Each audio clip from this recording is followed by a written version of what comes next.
Jacques Mérine sur le 2.0. Et il est apparu avec un énorme cigare à la bouche. Un barreau de chaise. Oui, un barreau de chaise. Et puis là, il bombait dedans. Il me dit, tu trouves pas que c'est une arrestation qui a de la gueule? Et c'est là qu'il claque les doigts, parce qu'il avait cette manie, quand il avait quelque chose à dire, il claque les doigts, et il dit à la femme qui est à l'intérieur, Fifi, du champagne pour ces messieurs, ce sont des hommes, des vrais, tu comprends. Voilà, il fallait qu'il garde quand même une certaine sonora, si vous voulez, d'ennemi public numéro 1.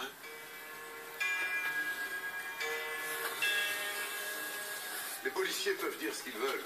À cette époque, Mesrine est un truand qui les fascine.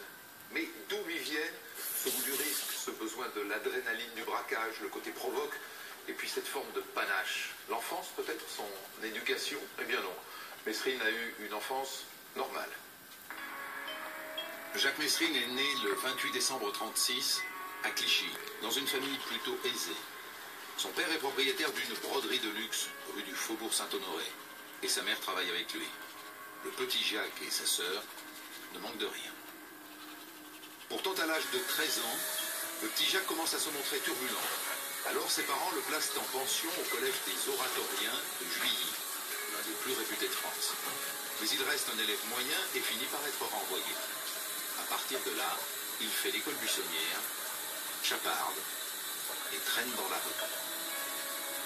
Ce qui lui plaît, ce sont les parties de cartes entre copains qu'il organise dans la propriété familiale de Louviers, en Haute-Normandie. À 17 ans, son père ne voit plus qu'une solution, le mettre au travail. Mais à chaque petit boulot, Jacques Mesrine claque la porte. À 19 ans, il rencontre Lydia, une étudiante martiniquaise. Il l'épouse, mais ça ne tient pas. Il divorce en 1957. Il est alors envoyé en Algérie. Et là-bas, c'est la guerre. Bon soldat, il est décoré de la Croix de la valeur militaire par le général de Gaulle. Le tournant a été la guerre d'Algérie. Dans les Djebel, il avait été amené à participer à ce qu'on appelait les corvées de bois, c'est-à-dire les malheureux qu'on amenait au prétexte d'aller chercher du bois et qui en fait finissaient avec une balle dans la tête. Hein. Donc il avait été confronté à la violence. Il avait découvert la violence, ça fait la violence autre que celle qu'il pouvait avoir en soi quand il était collégien. Bon, il y avait pris goût et que quelque part c'était son naturel qui s'était à lui révélé. Jacques Mesrine revient à Paris. Il a 22 ans et un Colt 45 en poche, l'arme fétiche des voyous, et une rage contre la société qui a fait de lui un bon soldat et un bon tueur. Voilà comment il entre dans le grand banditisme. Il a commencé, après ces événements d'Algérie qui ont dû certainement lui changer beaucoup de choses, il a commencé à prendre le mauvais chemin. Et quand il a eu pris le mauvais chemin, il n'a pas pu reprendre le bon. Parce qu'il est certain que... Et après, bon, les faits ont été, en s'aggravant et conduits dans la délinquance, il a continué. Il n'est pas issu d'une famille de pauvres. Et il est obligé d'en rajouter. Je crois que ça joue un rôle important. Donc il y a une vision très, très romanesque de ça. Très de lecture, de films policiers, de choses comme ça. Il est obligé d'en rajouter, ce qui fait qu'il est obligé d'en rajouter dans la violence. Retour à l'enquête. Jacques Mesrine a donc été à nouveau arrêté après la cavale qui a suivi son évasion. Son arrestation fait la une des journaux et Mesrine échoue à la prison de la Santé à Paris. Tous ses complices se sont fait prendre, même Michel Ardouin, le porte-avions. Il n'y a donc plus personne à l'extérieur pour venir le sortir de là. Le voilà à l'isolement, dans le QHS, le quartier de haute sécurité, un bâtiment de la prison créé par Alain Pierre Fitte, le garde des Sceaux de l'époque, d'où, dit-on, on ne s'évade jamais.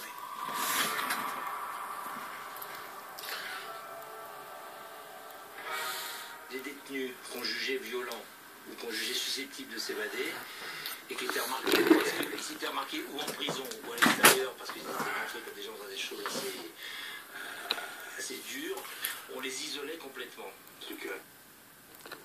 Jacques Mérine sur le 2.0.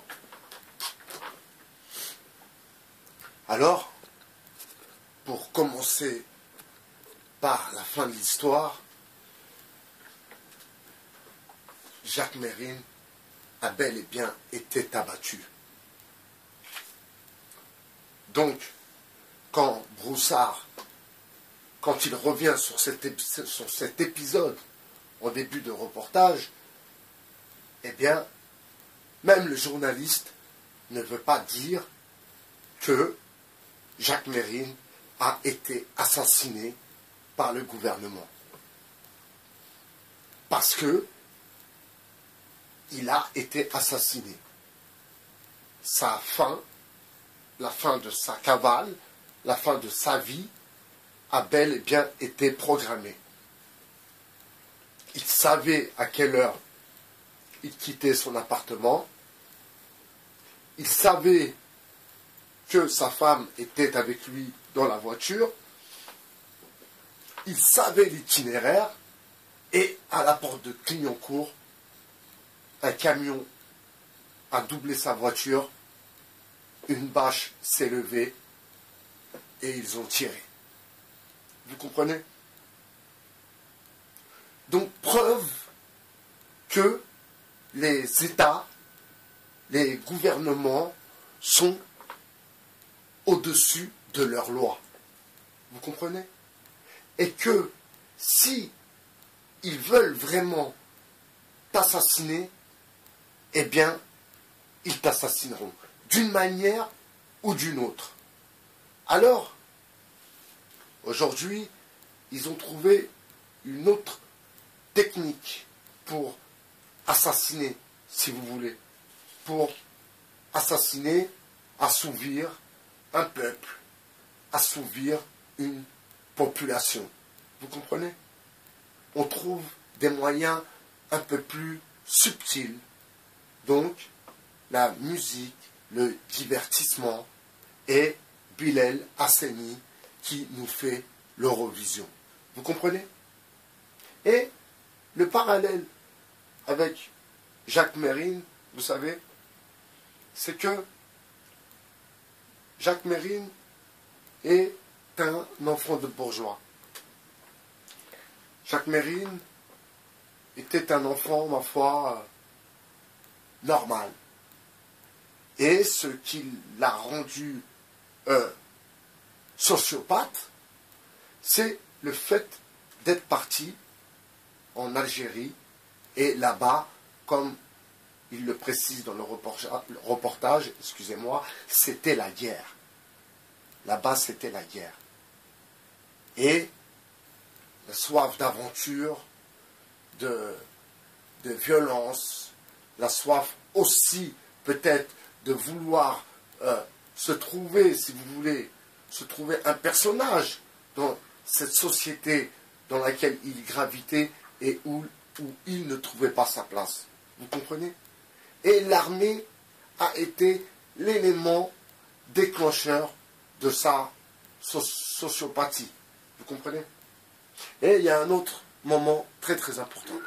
C'est être sur un lit de mort, c'est la privation sensorielle, c'est la perte d'essence, la perte de l'usage de la parole, c'est 23 heures dans un espace cubique, avec la table scellée, le tabouret scellé, le placard en béton, les murs peints en vert, c'est-à-dire psychiatriquement c'est pour faire baisser l'agressivité, et il ne se passe rien.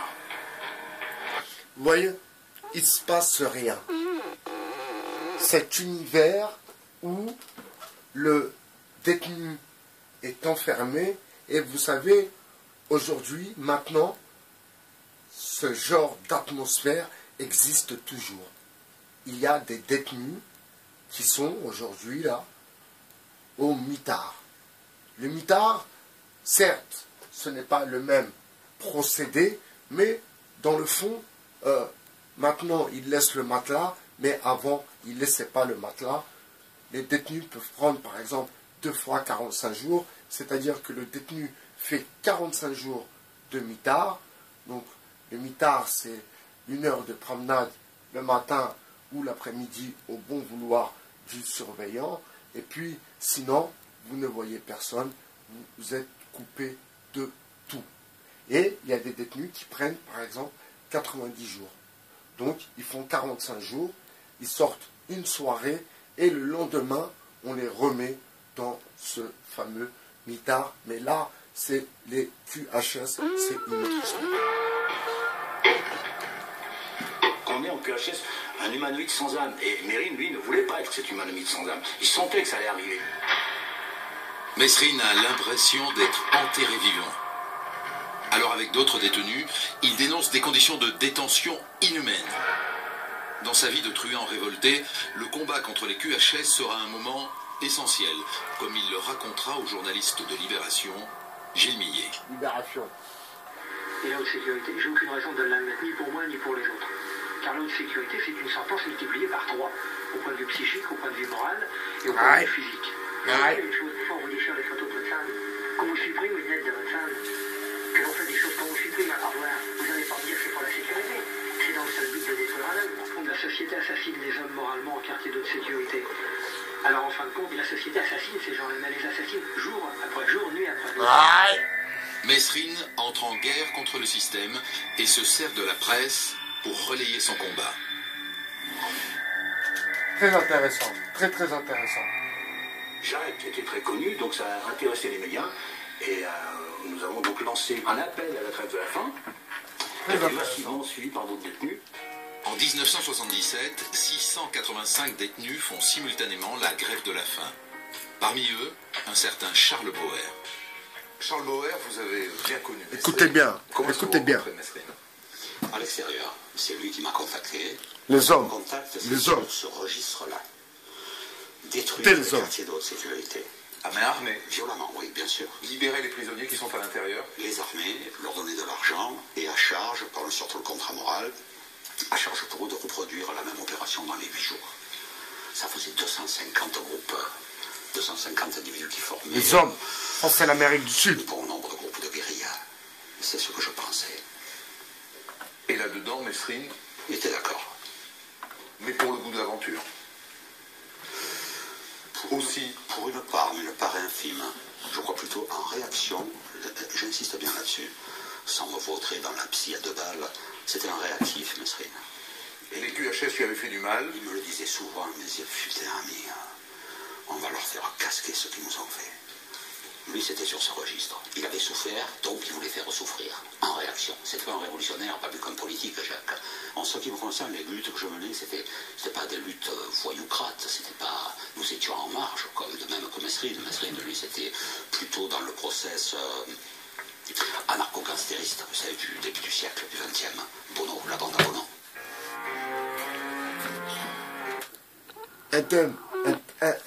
Un terme plutôt intéressant.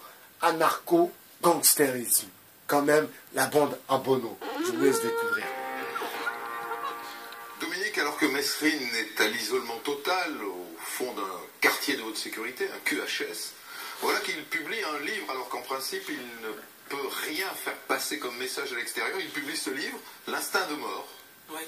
Et l'opinion publique va être légitimement scandalisée. En effet, comment Mesrine a-t-il pu faire évader ce manuscrit du QHS alors qu'il est placé à l'isolement? Alors, on va soupçonner les avocats, évidemment. Bien sûr. On va soupçonner le personnel de l'administration pénitentiaire aussi. On n'aura jamais de preuves. Et ce mystère autour de la sortie... Jamais de preuves. Mais son avocate était bel et bien celle qui a relayé son manuscrit. Du manuscrit va rendre encore plus grande la légende qui s'installe de Mesrine, le livre donc L'instinct de mort. Alors dans ce bouquin, il parle de lui, assez bizarrement, à la 3e personne. Quartier de haute sécurité, une prison dans la prison, un seul détenu vit dans la cellule numéro 7. Il a choisi de vivre hors la loi par bravade, par goût du risque ou par goût du fric. Et il raconte sa vie, tout y passe, l'enfance, l'adolescence, son dépucelage, son premier mariage. C'est ainsi que Chevalier raconte sa parle vie, de quoi. lui, épouse sainte salope pour le meilleur et pour le pire. C'est romancé, c'est chevaleresque, on sent que c'est très embelli, c'est pas toujours la vérité. Dernière chose, on découvre l'homme ultra violent. Il raconte cette scène qui se passe avec sa femme, Soledad, la mère de ses 3 enfants. Alors, écoutez bien cette scène et imaginez-vous si lui-même a écrit cette scène, si vous voulez, pour un peu exorciser cette histoire, hein, pour un peu se soulager. Mais écoutez bien la violence de cette scène et comprenez ce que l'armée, quelque part, a fait de lui. enfant. Je l'avais frappé à 2 reprises. La tirant par les cheveux, je lui fis monter tout l'escalier sur le dos jusqu'au premier étage. Quand j'ai sorti mon arme, Soledad saignait de la bouche et me regardait. Je la tenais par les cheveux, je lui ai renversé la tête, je lui ai mis le canon sur la bouche. Je savais que j'avais été très près de la tuer. Ça aussi, c'est Mérine. Chaud. Chaud, chaud, chaud, chaud. Chaud, chaud, chaud. Chaud, chaud, chaud. Ça fait maintenant 4 ans que Jacques Messrine est à l'isolement dans un QHS, quand son procès s'ouvre, le 3 mai 1977. Un procès qui doit durer 3 semaines devant la cour d'assises de Paris. Jacques Messrine comparé pour une dizaine d'agressions à main armée, pour l'évasion avec prise d'otage du palais de justice de Compiègne et pour une tentative d'assassinat sur un gendarme. Des faits commis entre 1967 et 1973. Pour faire face à la cour, l'ennemi public numéro 1 porte bombe. Il est en costume, chemise, cravate. Il se présente comme un homme extrêmement classique et je dirais même un bourgeois. C'est un bourgeois. C'est un bourgeois. C'est pas... C'est un bourgeois. Ça a été surchauffé, les magistrats... Anarcho-bourgeois. Les jurés étaient d'une curiosité incroyable, mais certains avaient manifestement peur. Et les journalistes, alors, avaient les dents longues, là, hein, bien sûr. Et cela comblait Mérine. Le public se bouscule pour assister au débat. Il ne va pas être déçu. Messrine a le sens de la formule. Au président qui lui rappelle son titre d'ennemi public numéro 1, il répond qu'il n'est pas un ennemi public, mais l'ennemi d'un service public, les banques. Et il ajoute, j'ai mangé la galette, pas la grand-mère, ni le petit chaperon rouge. Vous voyez, c'est arrivé à ce stade du documentaire où je me suis dit, je dois faire une vidéo concernant Jacques Mérine. Vous voyez, très intéressant. Très intéressant. Ça fait maintenant 4 ans que Jacques Messrine est à l'isolement dans un QHS.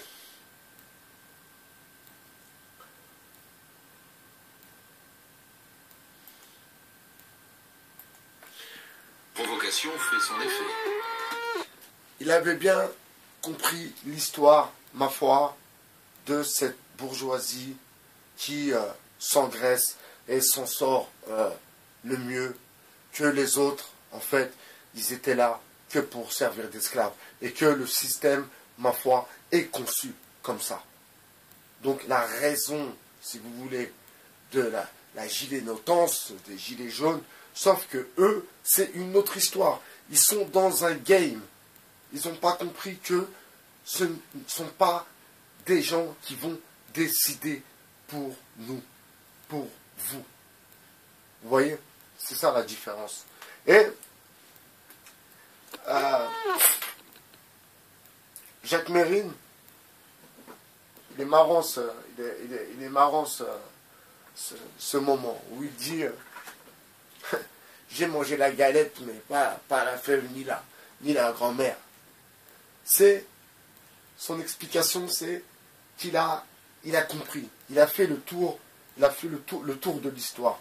Alors vous savez, il a été en Amérique du Sud, donc il a vu un peu là-bas comment ils s'organisaient, les guerrieros, comment ils combattaient, comment ils étaient courageux, comme aujourd'hui, il y en a qui partent ailleurs, dans d'autres pays, ma foi, proches de la Turquie, mais à cette époque-là, beaucoup d'anciens gangsters partaient en Amérique du Sud pour voir un peu comment les guerrieros s'organisaient et combattaient. Ensuite, il y a aussi son voyage aux États-Unis, au Canada.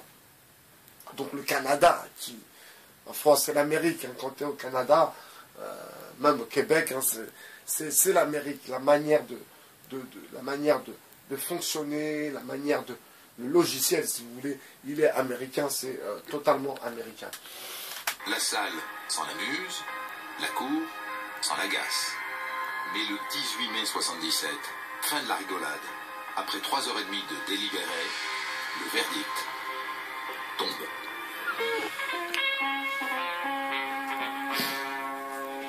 Bonjour à tous. C'est une surprise. Le gangster Jacques Mérine a été condamné à 20 ans de réclusion criminelle.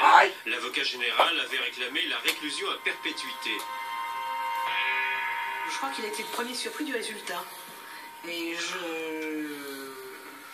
revois quelques instants après où on a pu s'en entretenir, où il était assez ému. Il avait une forte émotion. Il s'attendait tellement à être condamné à perpétuité que prendre 20 ans, il était surpris de cette...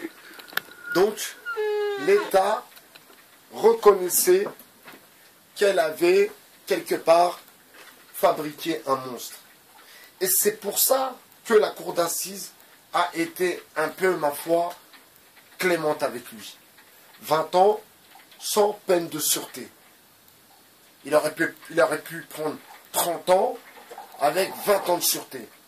Là, il prend 20 ans sans peine de sûreté. Parce que l'État reconnaît qu'elle a fait de lui un monstre, si vous voulez. Cette décision de la cour d'assises.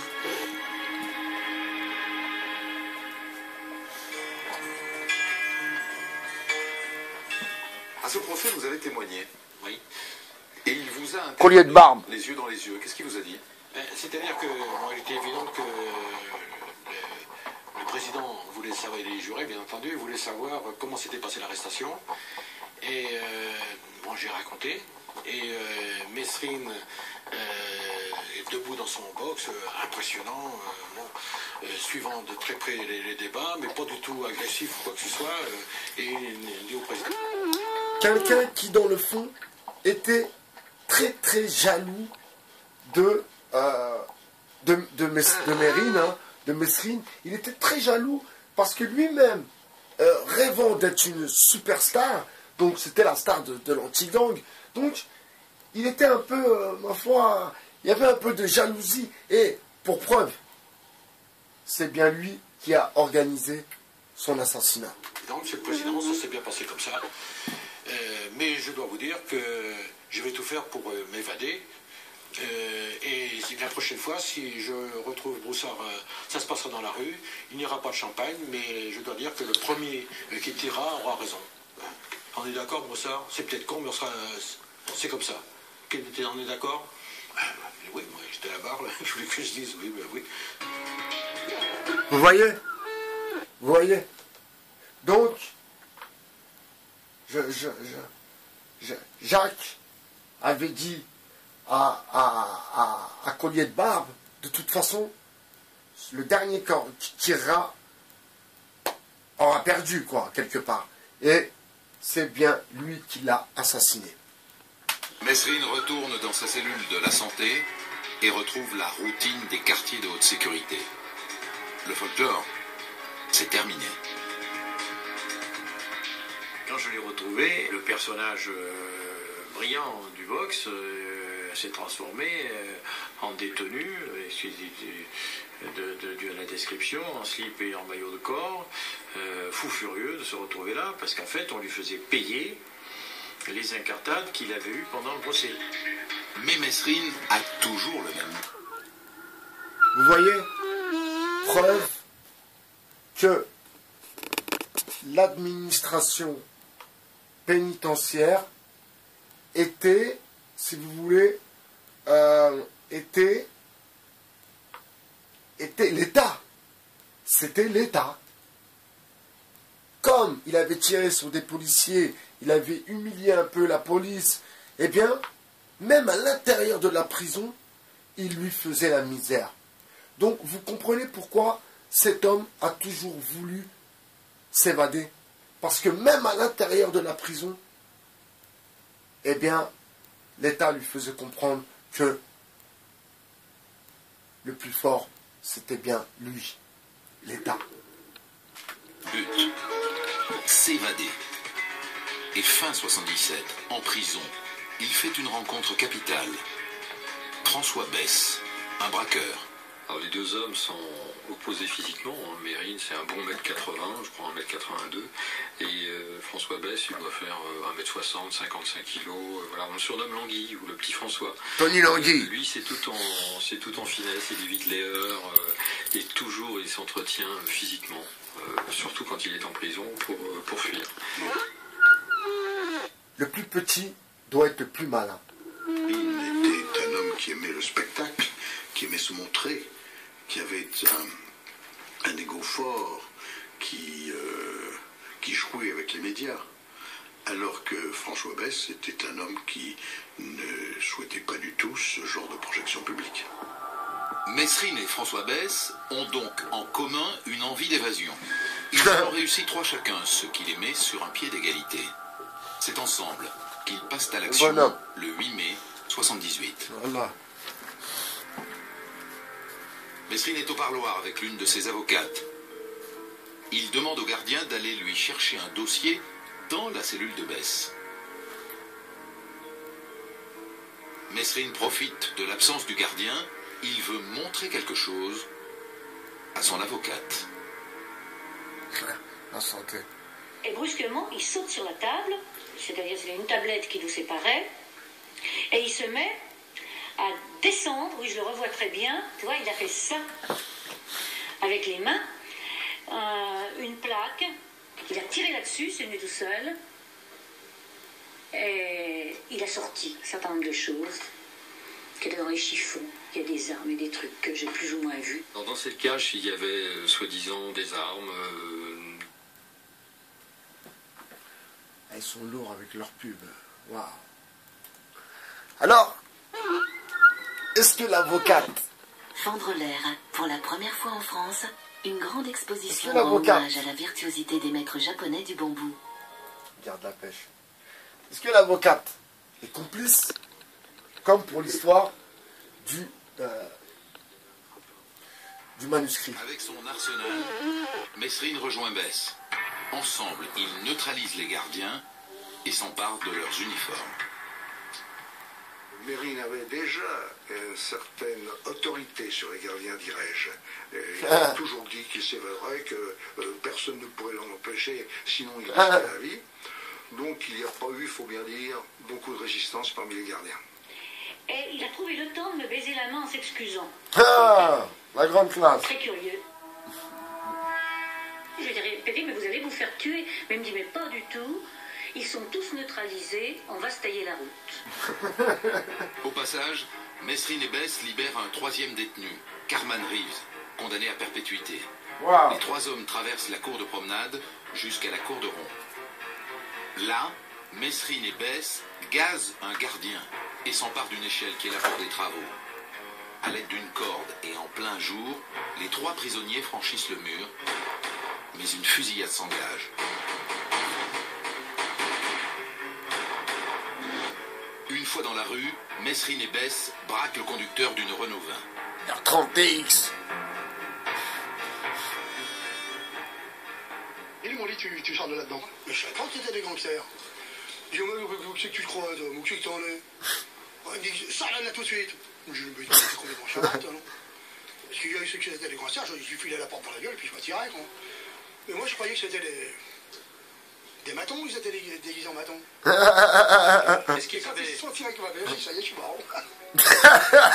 Jacques Mesrine et François Besse viennent de réussir leur 4e évasion.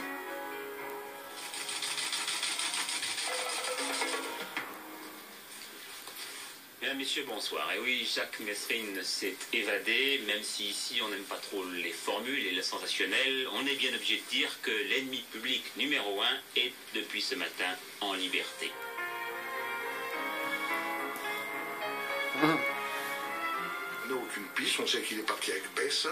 Alors Besse, on a quelques pistes pour lui, parce que Besse, on sait qu'il est très attaché à sa famille, mais en ce qui concerne Mérine, on n'a rien. Pour l'instant, on n'a rien. Ce qui nous chagrine le plus dans cette affaire, c'est qu'on sait que Mesrine ne va pas s'enfuir quelque part en Amérique du Sud ou je ne sais où pour vivre une vie tranquille au bord de l'eau et vendre des attaquer. Mais on sait qu'il va recommencer récidiver et recommencer ses actions violentes. C'est surtout ça qui nous chagrine. Violence. Pendant que les policiers pataugent, Mesrine et Bess se terrent dans le 18e arrondissement. Ils y rejoignent un nouveau complice, Jean-Luc Coupé, dit Nounours. Et pendant que toutes les polices de France sont à leur trousse, les évadés s'amusent à chanter du Johnny Hallyday, et pas n'importe quel refrain.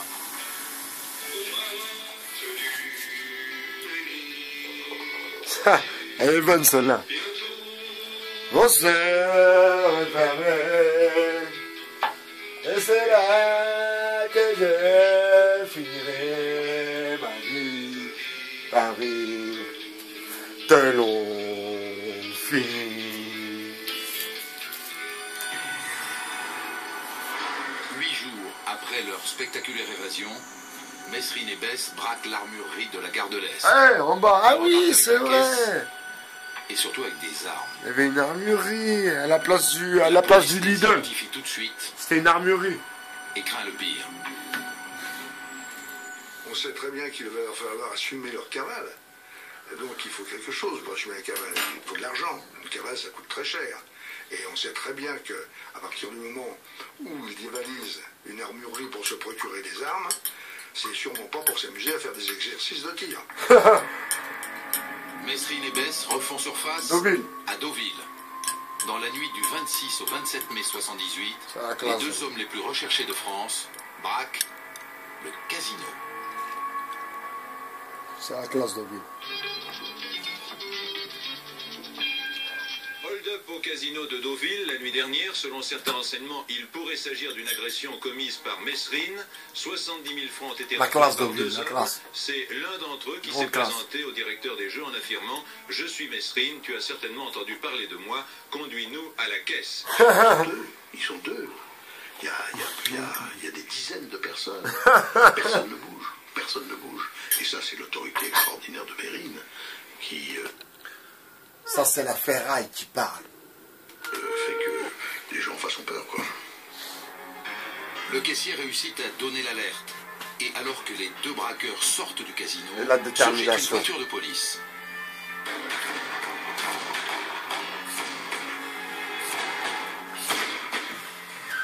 Deux passants sont touchés par des balles perdues. Mesrine et Bess sont blessés, mais ils parviennent à grimper dans leur voiture et à s'enfuir. Après quelques kilomètres, ils tombent sur un barrage de gendarmerie. Nouvel échange de coups de feu.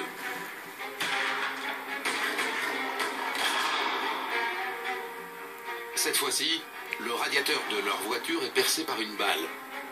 Mesrine et Bess n'ont pas d'autre choix, ils doivent poursuivre à pied. Au petit matin, 200 gendarmes, 2 hélicoptères et les troupes d'élite du GIGN sont mobilisés pour rattraper l'ennemi public numéro 1 et son complice. La chasse à l'homme commence. Elle va durer 2 jours, jusqu'à ce que les fuyards soient repérés dans le bois de Bernay. Tout le monde était persuadé, au moment où nous sommes arrivés, que le plan de verrouillage de la zone dans laquelle il avait été repéré, ce plan avait bien fonctionné, qu'il était bien enfermé à l'intérieur de cette nasse. Jacques Mesrine, l'ennemi public numéro 1, cerné par la police dans les bois de Bernay en Normandie. On a traversé par un petit chemin, je me rappellerai toujours le bois.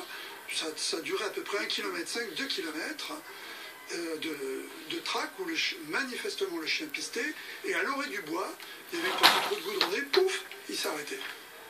Il ne trouvait plus rien. Et si le chien ne trouve plus rien, c'est que Mesrine et François Bess